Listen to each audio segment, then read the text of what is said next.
Il-Gvern Malti qed isaħħaħ l-impenn tiegħu lejn modernizzazzjoni tas-settur agrikolu permezz ta' investimenti ġodda li jaqdu l-innovazzjoni mal-preservazzjoni tal-wirt nazzjonali. Permezz tal-Ministeru għall-Agrikoltura, s-Sajt u Drittijiet tal-Annimali ġew iffirmati ftehimi tal-proġetti strateġiċi li jiffukaw fuq riċerka u sostenibilità. Proġett ewlieni huwa l-Mowbak li għandu l-għanni ħares ir-razezz indiġeni Maltin bħal baqar, naċ, mosu tiġiġ lokali. Dan jitqis bħala pass importanti biex jinsamm il-wirt agrikolu u fl-istess ħin jinħolqu opportunitajiet ġodda permezz ta' teknoloġija avvanzati bħal testijiet ġenetiċi.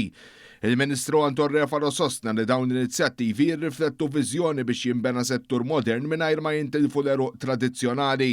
Dawn iż-żewġ proġetti, Mowbak u Tixxu, kofinanzjati mill-Unjoni Ewropea ma ferm u ferm għal-qalbi. Għaliex hawn għandek il-passat li jingħaqad mal-preżent u t-tnejn li huma jittajru għal-futur. U dan huwa importanti għaliex inti hawnhekk m'għandekx biss li qiegħed tikkonserva, imma għandek element kbir ta' innovazzjoni u element kbir ta' riċerka.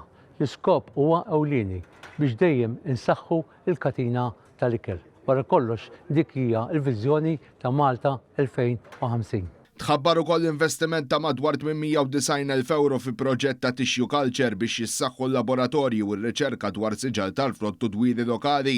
Il-proġett jinkludi wkoll taħriġ speċjalizzat għall-impjegati. Il-Ministru Stefan Zrinzozzo parde qal li dan juri użu effettiv tal-fondi Ewropej biex jissaħħaħ is-settur u tiżdied ir-reżiljenza ekonomika. L-investiment ta' fondi Ewropej din id-darba fil-qasam ta' riċerka tant importanti biex insostnu u nsaħħu iżjed is-settur tal-agrikoltura f'pajjiżna. Din hija kollaborazzjoni importanti ferm li se twassal għar-riżultati biex dak li huwa indiġenu għal pajjiżna nagħtuh il-ħarsien u nsibu l-mezzi kif insalvaw dak li huwa Malti